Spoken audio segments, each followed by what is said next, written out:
Gillette Public Access Television presents North by Northeast, a news magazine about Northeast Wyoming.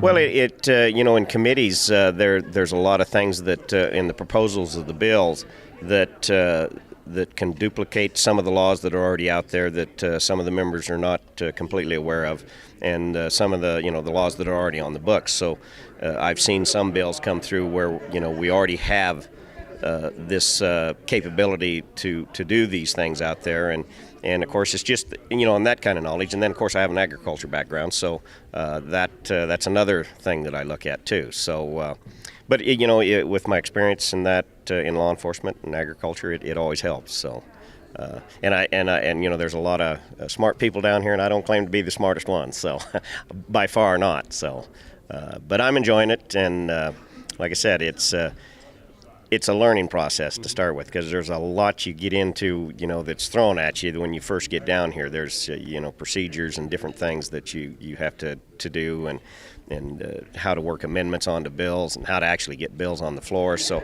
it takes a little bit to get to work on some of those things. But I'm making good friends down here. They're good folks down here, so I'm enjoying it.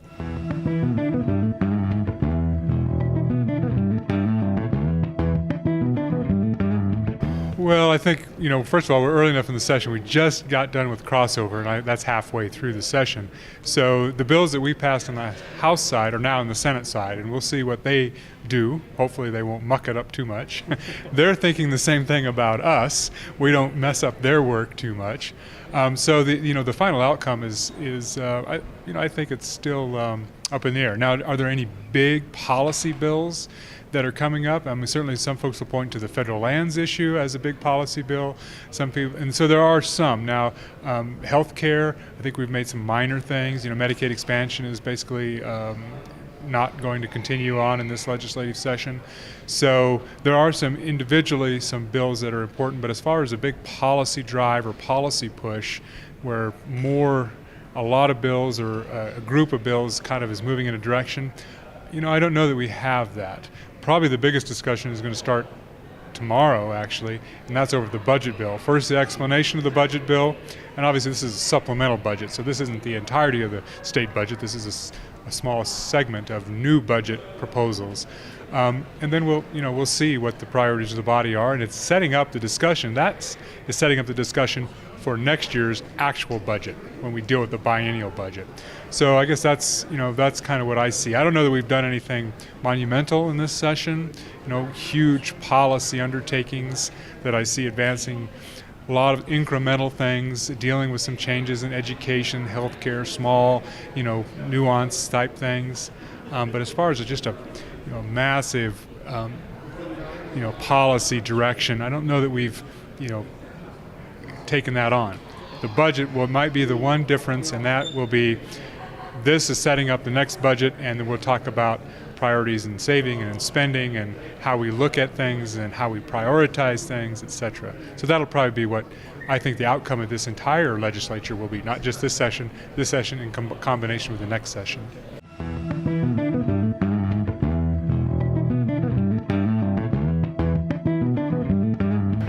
Well, I guess disappointments. No, I don't know if I have any disappointments. I think the Medicaid discussion could have got further along. It might have ultimately failed, but we could have had more of a discussion and more understanding.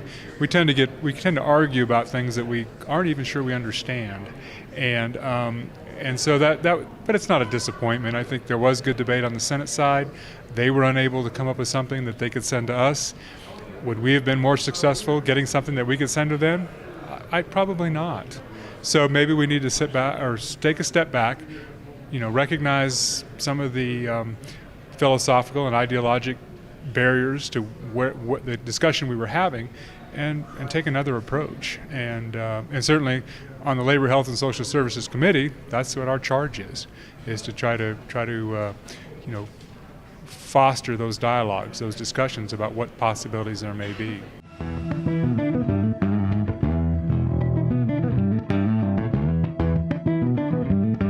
Well, this year I'm on the budget committee, and so everything is viewed at from the budget and the perspective that everything costs something and you have to have the money to pay for it before you decide we're going to go forward with appropriating money for it. So actually I spent 2 weeks in Cheyenne in December working on the budget, and we have met every day since then when the session started, I believe, on was it the 8th or 9th? Whatever day it happened to be, but we've been working the budget, and today is a special day for the budget as we introduce the budget to both House and Senate at the same time. And so we go through the budgetary process starting today after we've worked almost a full month on the budget. And right now we started out with a little bit of a deficit because of the drop of price in oil. We lose about $35 million to the state in revenue every $5 in lower costs per price of barrel of oil. At any rate, we also have the governor's requests to deal with, and he requested about $180 million worth of additional funding. So we're real close to about $400 million in a deficit. But the good part is that the legislature over the last 30 years or so has put together substantial reserves, about $19 billion. Now, some of that is in constitutionally protected funds that can't be touched, and only the interest of the corpus can be spent. So we're in pretty good shape as the budget moves forward. And today is going to tell a lot about where we're headed with the budget.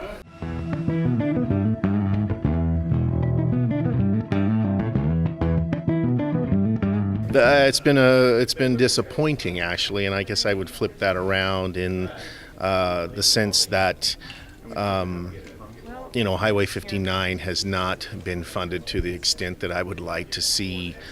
Cities, towns, municipalities did not receive the funding that I thought they deserved, although they did receive a substantial increase last year. The good thing in the budget, I guess, is right now there's $30 million in the budget for South Campus, $16 million for Stock Trail Elementary.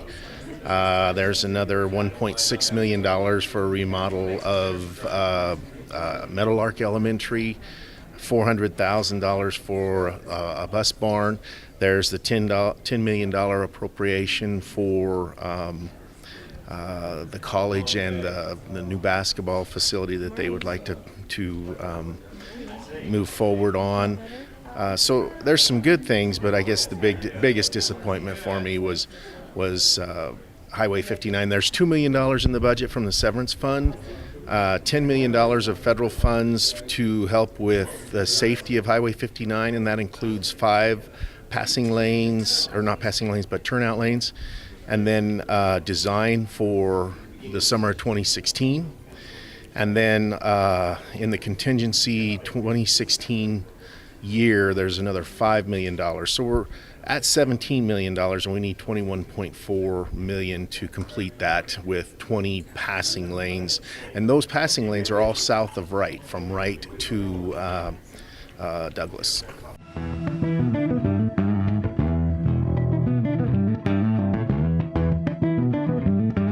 Well, I think it's been going pretty well. There hasn't been anything directly up for that would involve Campbell County or Gillette. What we are moving in is into the budget area. We think the Madison pipeline, our last payment, should be good. We see where the money's coming from. So last $12 million, we're feeling pretty strongly about. What we are not seeing is the total funding for Highway 59, the passing lanes, which are really all in Converse County. There's only a couple of extensions of the ones that are already north of Wright.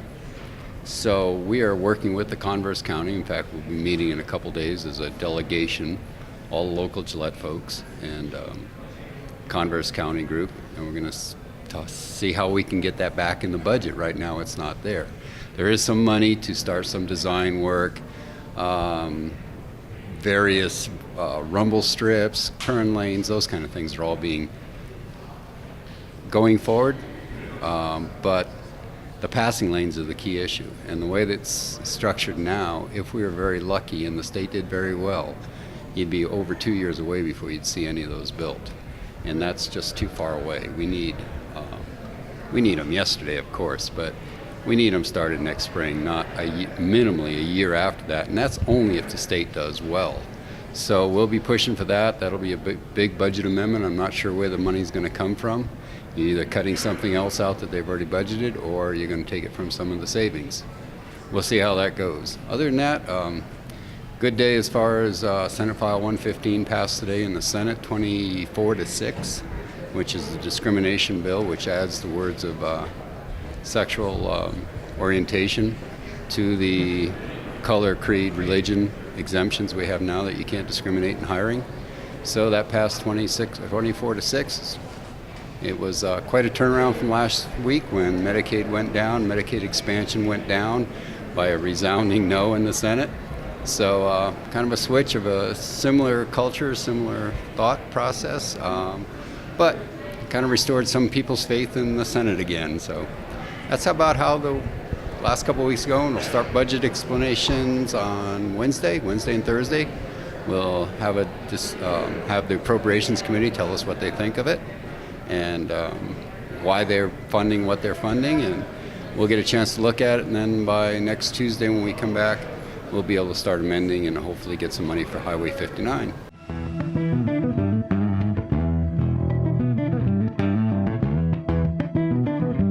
You know, the standing committee I chair is minerals, and that's doing, we haven't had anything very salient to the pricing or controls, new regulations for oil and gas or coal, which would directly affect Campbell County. What we are working on is a nuclear regulatory agreement, which means we become, the state would have primacy on the regulations of the nuclear industry, which would mean, in this particular instance, it would be the uranium mines.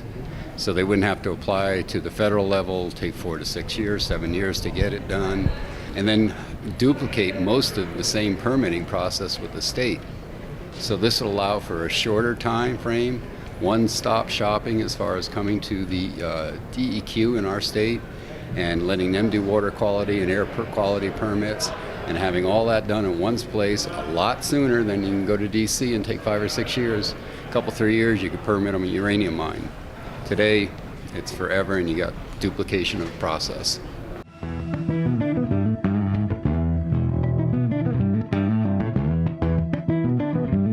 A couple of those that I think are important. So I ran a tort reform bill that would put caps on non-economic damages. And this is something that we hear all the time from our doctors, from our healthcare professionals, from our hospital facilities, that the cost of malpractice insurance is really eating into those costs, those increased costs that we all pay every day. We're the only state in our region that does not have some type of cap on damages. Every state around us does have them. So I think it's something that is important. It needs to get a solid hearing, a solid conversation, and hope that we can do a constitutional amendment, if not next year, the year after, so that we can really start addressing this thing in the meaningful way it needs to be. Another bill that's going to be near and dear to the hearts of Gillette is I ran a bill for Friends of Coal license plate for vehicles. And I can't quite explain the antipathy towards specialty license plates in our house, but it is there loud and clear. I see it as a we the people kind of a thing. We the people buy our license plates. We the people pay for our license plates. In essence, it's a type of property right, but this body just has an aversion to anything that changes the normal Wyoming license plate. So there was a lot of support for it. A lot of people, I'm sure, disappointed that they can't show, their pride and support for the industry that's really kept the state going for, many years and has been part of our heritage and history for 200 years. So I'm disappointed that that passed, and willing to bring it again.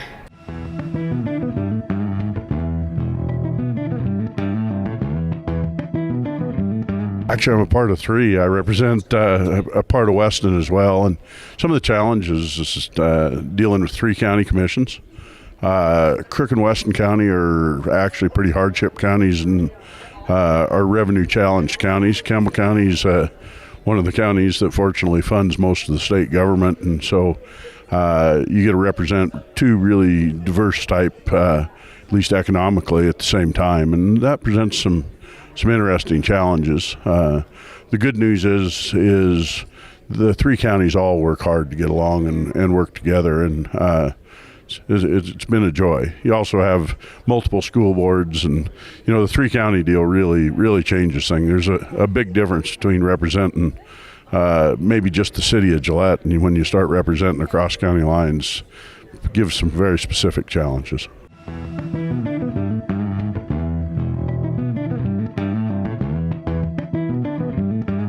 I think it's going well. We've killed some bad legislation. We've passed some good legislation.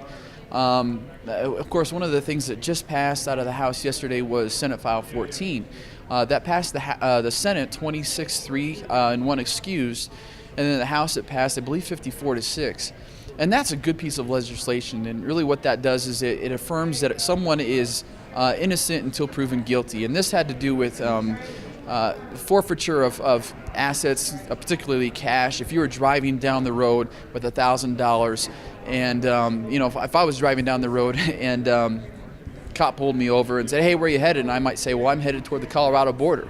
He might say, "Well, what for?" And I might say, "Well, on business." He might say, "Well, how much cash are you carrying?" And that's not an uncommon question. And I might say, "Well, it's none of your business," and he might proceed to search my vehicle. If he finds that $1,000 and through his investigation, currently with law the way it is, he can seize that money, and that money is now guilty by his investigation, and I have to prove that money's innocence. And what SF 14 would do is it would reverse that, and my cash and me would be innocent until proven guilty, so they cannot seize that amount of money.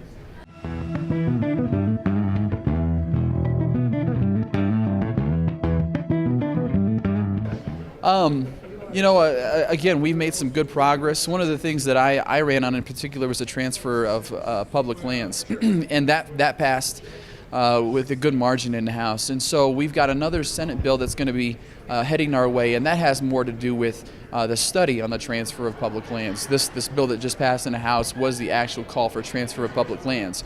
And that's a good bill because what it does is it puts pressure on the federal government, and it gives us some solidarity as far as the western states, because many other states, I believe there's 10 other states that are looking at legislation or already have passed legislation in regards to transfer of public lands. So I believe we're heading in the right direction on that front. Here is a look at this week's community calendar. Every Thursday in March, there will be a landowner lunch and learn session. All sessions will be held at the Campbell County Public Library at noon. The sessions include weeds and weed control, pollinators and plants for pollinators, native plants, and backyard poultry in Campbell County. The sessions are free and you are welcome to bring your own lunch. Light snacks and refreshments will be available. For more information on the sessions, call 682-1824. It's the Downtown Sheridan Association's 16th annual Wild West Wine Fest, this year at the Elks Lodge on March 6th at 6 p.m. It will have over 100 wines and beers for tasting with gourmet cuisine. For more information and tickets, visit downtownsheridan.org or contact Jill Chase at 307-672-8881. The Sheridan High School spring musical Mary Poppins will be performed on several days in March. For more information on dates and times, along with tickets, call the Activities Office at 307-672-2495, extension 1, or visit SheridanWyoming.org. Later on North by Northeast. I love pizza. It's my very favorite food in the world. I'm Rachel Callenberg. And I'm Ariane Jemison. We are the owners of Pizza Corello, and we are a mobile wood-fired pizza operation here in Gillette, Wyoming.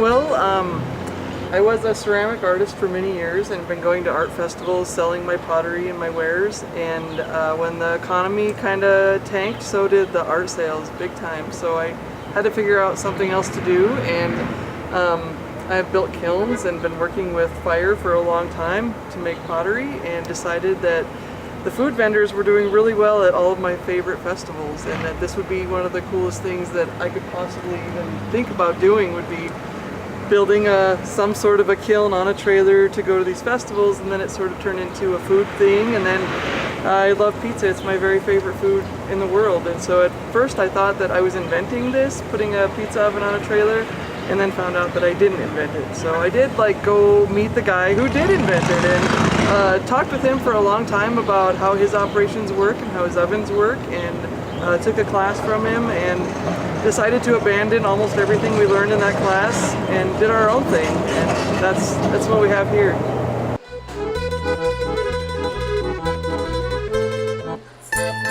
We have actually had a lot of good luck teaming up with lots of different businesses and organizations and individuals, and one of the biggest components of our business is the arts community, which brought me to what I'm doing right now. And so we'd like to foster that, and we hire almost primarily artists. Everyone who works for us is an artist of some sort, and we think that actually gives us huge advantages into infusing our whole entire company with creativity.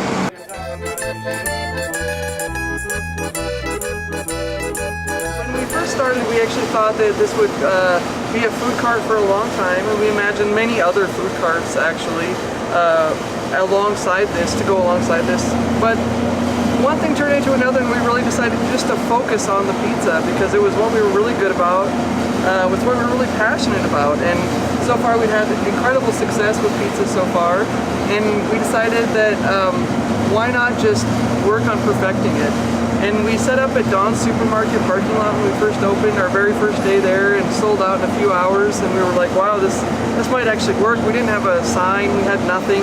We just kind of set up, and people came over to see what this thing was that we had going on, and it went crazy. And we added on and expanded our menu until we got hit up by this brewery that said, what do you guys think about having a home? And by that time we were pretty road weary from packing up an entire restaurant every single morning, everything you need, re-icing everything, going out on the street, bending in the sun for hours on end, or in the winter time with coveralls on, and just going nuts in blizzards and trying to do it anyway.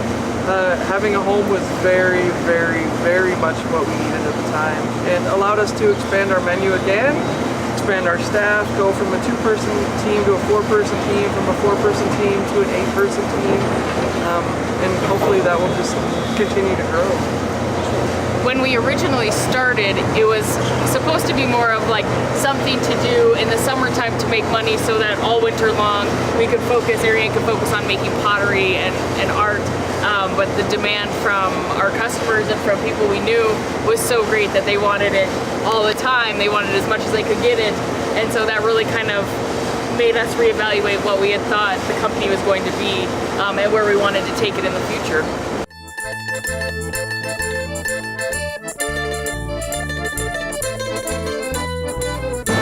When we started to, first, we were trying to sell 50 pizzas a day, and we thought if we sell 50 pizzas a day, that's enough to pay the bills, that's enough to get by. And then we were trying to make enough dough for that, and making it all by hand, and doing everything by hand, really. Then we decided, well, let's just try to make 100 doughs, because we kept selling out. Well, what happens if we come out on the street with 200 doughs? We sold all of the doughs. So we started realizing no matter what we do, there's enough demand there for it. We have never had to throw dough away. That's never, ever, ever happened to us. So now we are making as much dough as we possibly can, and that's kind of what we're limited to in the seating that we have in this huge facility. But that's still, we still are just making pizza in a 10 by 10 room with 40 ingredients. all made fresh every day. It's really crazy. But when that moment happened, when we realized that no matter what, we're going to have to hire more people, so why wouldn't we just hire our own family, our own artist friends, our own people that we really love spending time with? Because we're all spending a lot of time together, so you might as well make sure that it's people who value what you're doing, who value what we're making, and the way that we're making it, all from scratch. And artists are the great people to do that. They really have a great appreciation for everything aesthetic, and that's what our product is all about. You can find Pizza Corello in the Gillette Brewing Company at 301 South Gillette Avenue. They're open Monday through Saturday from 11 a.m. to 9 p.m.